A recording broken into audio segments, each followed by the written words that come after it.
Standard 11th में statistics में last video में हमने हमारा जो सेक्शन सी था उसका रिवीजन कंप्लीट किया। आज के इस वीडियो में हम हमारा जो सेक्शन डी है उसका हम रिवीजन करेंगे। बट उससे पहले मैं आपको बता दूं कि यहाँ पे ये जो सेक्शन डी में हमें जो सम्स दिए गए उसी के साथ साथ आपको जो एक्सरसाइज जो दी गई 2.1, 2.2, 2.3 वो भी एक्सरसाइज के सम्स जो हैं उसके रिलेटेड वो सारे सम्स भी आपको आपके रिवीजन में करने हैं। तो अब हम रिवीजन स्टार्ट करते हैं। यहाँ पे हमें फर्स्ट क्वेश्चन दिया हुआ है, what is the necessity of classification in a statistics study to represent large data into the simple short and attractive manners for easy comparison between the various characteristics of data, to save time, labor and money for analysis of data, to obtain information easily regarding the various characteristics of the data under study. Second question is, explain the classification of numeric data with an appropriate example. The classification of numeric data is called the numerical classification or quantitative classification. For example, if the data are collected, printing mistakes per pages of a book of 50 pages, then 50 observations on printing mistakes per are obtained. Studying this ungrouped data, it can be observed that the 10 pages having 0 mistake, 18 pages having 1 mistake, to 10 pages having 2 mistakes and 12 pages may having a 2 printing mistakes and 12 pages having 2 printing mistakes. Thus the process of distributing data in this manner is called numerical classification, which can be presented in tabular form of following. अब यहाँ पे हमें इस तरह से कि जो numeric data को हम क्लासीफाइड करते हैं कि जो डेटा हमें मिलता है that is called the numeric data, और जिसको हम क्लासीफाई करते हैं that is called the classification of numerical data. से हम यहाँ पे इस तरह से ग्राफ पेपर टेबल के फॉर्मेट में प्रेजेंट कर सकते हैं। Number of mistakes 0, 1, 2, 3 and number of pages is 10, 18, 10 and 12 and total 50. Here number of printing mistakes per pages is a numerical variable, hence classification mentioned is above we call numeric classification. The frequency table is formed by numerical classification of the data. Numerical variable may be discrete or continuous, therefore we get discrete frequency table of continuous frequency table by the numeric classification of data. कि यहाँ पे जो भी data हमने classify किया that is called the numerical classification of data. उसके बाद का हमारा नेक्स्ट क्वेश्चन है, explain the classification of quantitative data with a suitable example. The classification of the data based on quantitative data or attribute is called quantitative classification. For example, selecting 50 flowers from a garden, the information on color of flower are obtained. It is observed from the data 12 flowers of a white color, 10 flowers are yellow, 11 flowers are red color, 12 flowers are pink color and 15 flowers are of blue color. This data can be presented in a table following tables: white, yellow, red, pink, blue and total. And total is 12, 10, 11, 12 and 15. Here the color of flower is qualitative variable, therefore such a classification is called a qualitative variable. यहाँ पे जो quality के ऊपर से हम जो classification करते हैं that is called a qualitative classification. के बाद हमारा फोर्थ क्वेश्चन है, right a short note of cumulative frequency distribution. Sum of all the frequency up to the value of an observation or a class is called cumulative frequency distribution, and its distribution is called cumulative frequency distribution. The sum of the frequency up to the specified value of the observation or specified upper boundary point is called less than type of cumulative frequency of that specified value, and distribution is called less than type of cumulative frequency distribution. And the sum of all the frequency of the specified value of the observation of lower boundary point of specified class and the value of class or succeeding to its class as more than type of cumulative frequency distribution, and this distribution is called the more than type of. कि मतलब कि जो भी हम frequency का total करते हैं up to a specified value it is called the cumulative frequency distribution, और उसके हमें यहाँ पे 2 टाइप्स दिए गए थे. Next question is, discuss the point for constructing continuous frequency. When the variable of the data is continuous और range of the variable is large, continuous frequency distribution should be constructed. Generally the number of classes should be number of from 6 to 15. Under the special circumstances, the number of classes may be less than 6 or more than 15.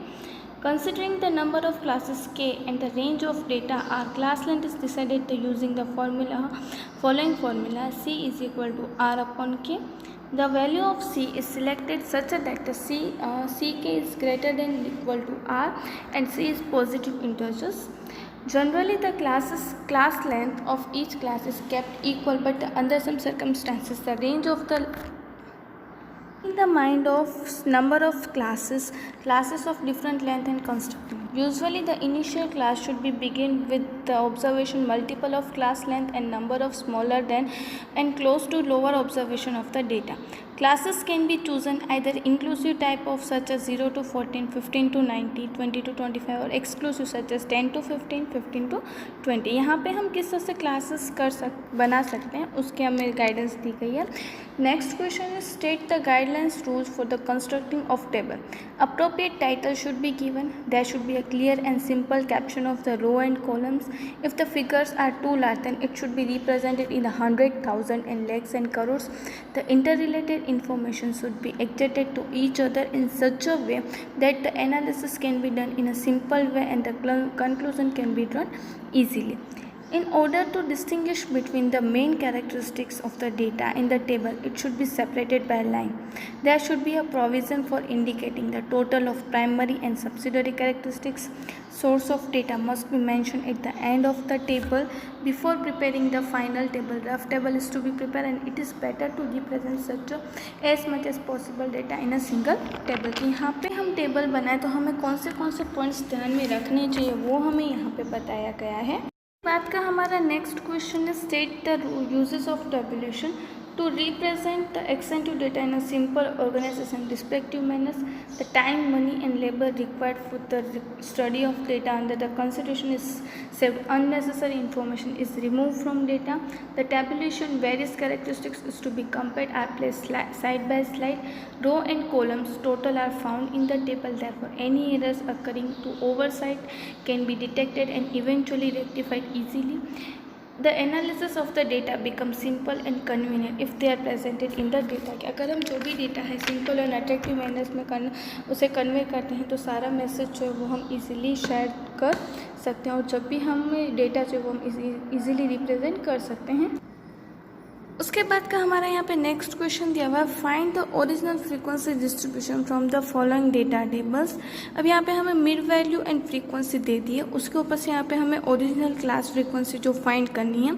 अब आपको पता ही होगा कि हम mid value के ऊपर से जो है वो हम lower limit and upper limit किस तरह से फाइंड करते हैं. तो यहाँ पे लोअर लिमिट फाइंड करने का फॉर्मूला है mid value minus class length upon 2. अब यहाँ पे मिड वैल्यू कितनी दी गई है, फर्स्ट हमें 250, तो यहाँ पे हमने 250 माइनस यहाँ पे आप देख रहे हो कि दो क्लास के बीच का डिफरेंस कितना आ रहा है 100 का, क्योंकि 350 माइनस 250 करेंगे तो कितना आएगा 100. तो यहाँ पे हमने क्या लिखा 100 अपॉन 2. 250 माइनस 100 अपॉन 2 लिखेंगे तो कितना आएगा 50 is equal to 200. Same it is upper limit find करने का formula mid value plus class length upon 2. That means कि 250 प्लस 100 अपॉन 2 मतलब 250 प्लस 50 दैट मीन्स 300. तो यहाँ पे फर्स्ट क्लास हमारी क्या आएगी 200 to 300. अब यहाँ पे सारी क्लासेस में आपको डिफरेंस सेम दिखाई दे रहा है. दैट मीन्स कि यहाँ पे हम जो भी क्लास बनाएंगे उसका क्लास सेम डिफरेंस क्या आएगा सेम ही आएगा. That means 200 to 300, 300 to 400, 400 to 500, 500 to 600, 600 to 700 and 700 to 800. इस तरह से यहाँ पे हमारी क्लास बनेगी. उसके बाद हमारा नेक्स्ट क्वेश्चन दिया हुआ है out of the 40 persons working in the office 60% are female, 40% are male, 50% male are married, whereas the ratio of married and unmarried females are 5:3. Present it information in a table. तो यहाँ पे हमने इस तरह से टेबल बनाया कि यहाँ पे हमें कितने टेबल जो दिए गए. सबसे पहले हमने हेडिंग लिखा table showing the peoples employees of office according to the sex and marital status. तो यहाँ पे हमने यहाँ पे sex male and female, marital status में मैरिड, अनमैरिड एंड लास्ट में टोटल. तो यहाँ पे सबसे पहले हमें यहाँ पे दिया है कि 40%, दैट मीन्स कि टोटल कितना होगा 40. उसमें से 60% फीमेल है, मतलब कि फीमेल की कॉलम में 60% हम करेंगे तो कितना आएगा 24 एंड 40% क्या हुए मेल हुए. अब यहाँ पे मेल जो है वो 50% मैरिड है. दैट मीन्स कि 16 के हम 50% करेंगे तो 8 मैरिड है, 8 जो है वो अनमैरिड हुए. एंड फीमेल का रेशो क्या दिया हुआ है 5:3. अब आपको पता है कि 24 इंटू रेशो जब दिया हो तो हम किस तरह से फाइंड करते हैं इंटू 5 अपॉन टोटल कितना होगा 8। तो यहाँ पे मैरिड कितनी हुई 15 एंड अनमेरिड कितनी हुई 9। एंड लास्ट में हमने मैरिड का टोटल किया 23, अनमेरिड का टोटल 17 एंड लास्ट में दोनों का टोटल 40। इस तरह से ये सम किया। उसके बाद हमें नेक्स्ट दिया हुआ है कि information regarding the monthly income of 100 workers is given below, obtain original frequency distribution.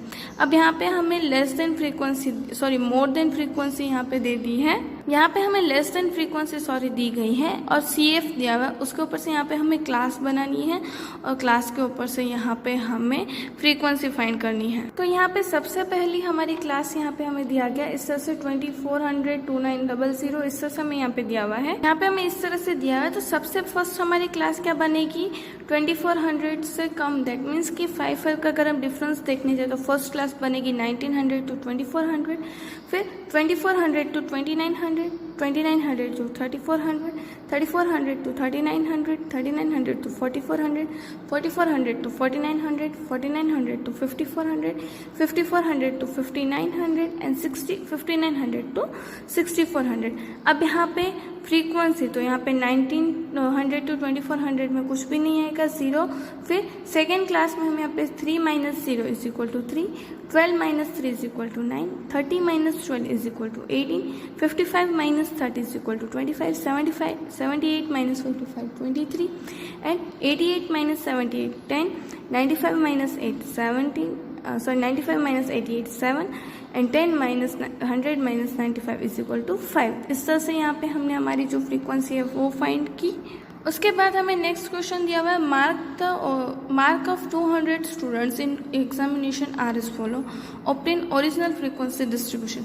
अब यहाँ पे आपको क्लास किस तरह से दी गई है 10 to 100, 20 to 100, 30 to 100। तो सबसे पहले हम यहाँ पे क्लास अगर इक्वल करेंगे तो किस तरह से है कि 10 to 20, 20 to 30, 30 to 40, 40 to 50, 50 to 60, 60 to 70, 70 to 80, 80 to 90, 90 to 100।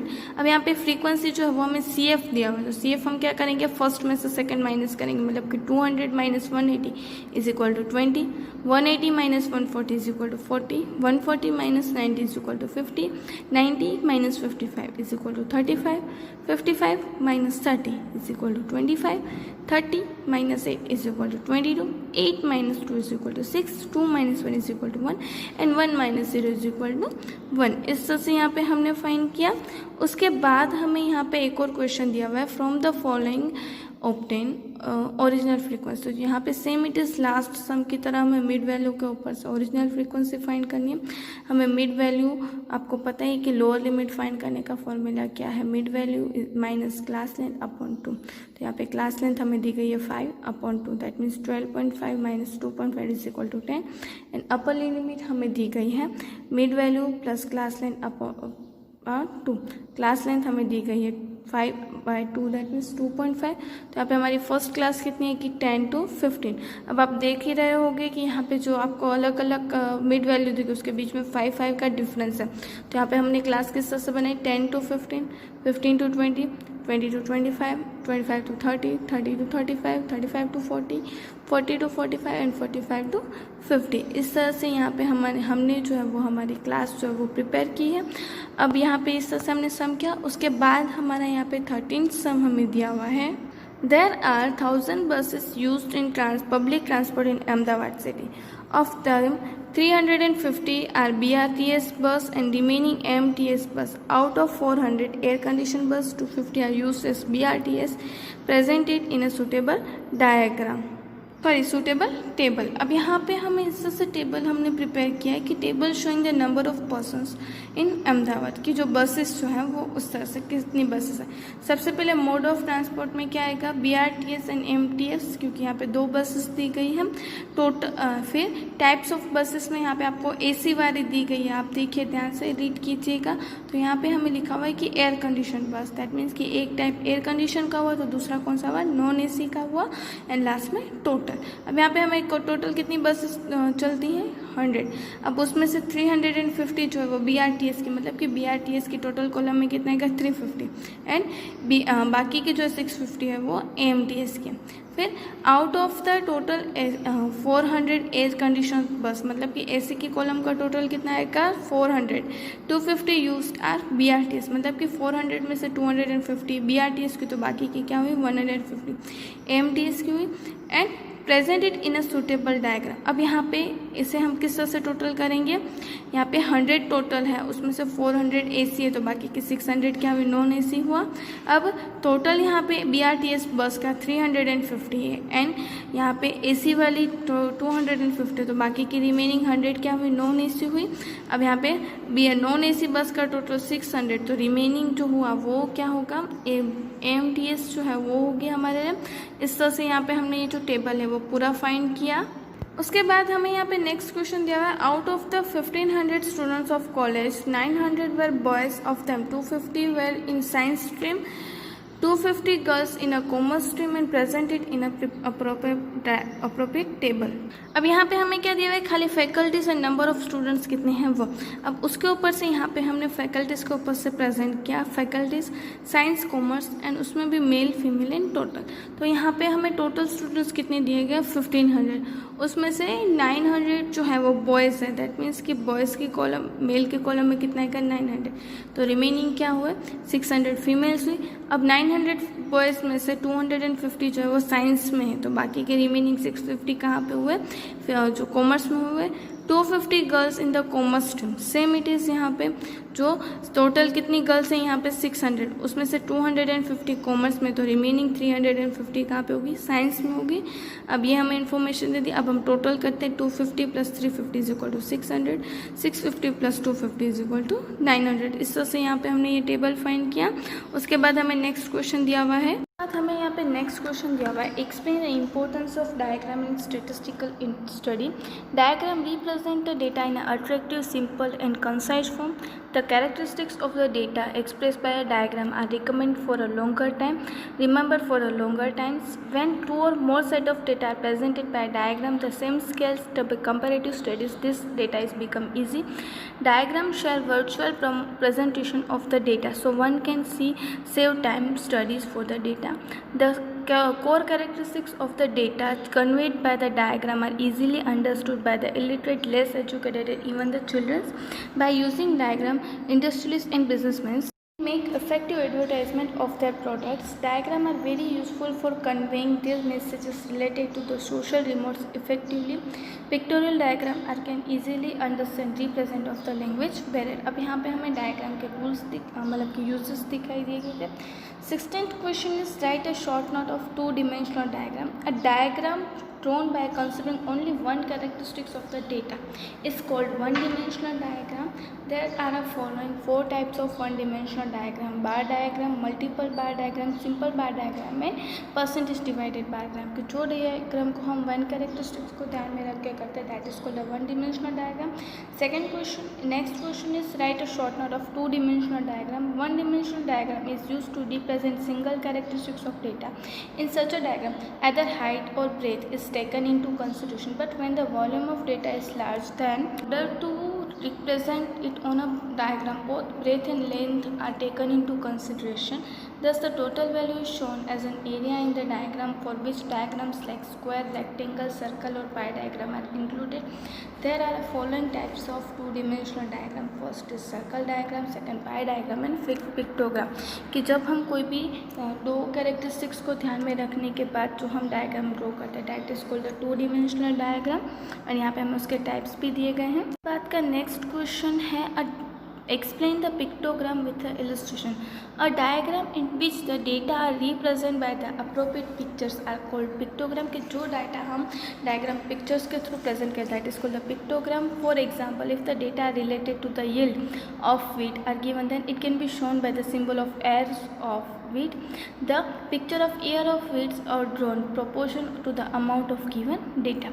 Pictogram is such a diagram that drawn a quick attention of the viewers. By pictogram, the data can be easily understood by illiterate peoples and even by children. Pictogram has no barrier of language, hence data can be easily understood by people of any regions। कि यहाँ पे pictogram means कि हम pictures के through जो भी हम diagram represent करते हैं, कि जो भी डेटा को हम डायग्राम के थ्रू रिप्रेजेंट करते हैं वो अब पिक्टोग्राम के थ्रू इजीली कोई भी इवन लेस इलिटरेट और छोटे बच्चे भी उसे समझ सकते हैं। उसके बाद का यहाँ पे ये जो नेक्स्ट क्वेश्चन दिया हुआ है वो आपको डायग्राम्स जो होते हैं उसका दिया, वो आप खुद कर सकते हो। और यहाँ पे हमने ये जो सेक्शन दी था उसका रिवीजन कर लिया है, बट आपको यहाँ पे इसके जैसे जो भी सम्स हैं आपके एक्सरसाइज में 2.1 2.2 में वो आपको करने हैं, और ये जो रिवीजन है वो आपको आपकी नोटबुक में एज अ रिवीजन जो है वो लिखना है, और आपको आपके सम्स की प्रैक्टिस भी करनी है। Thank you.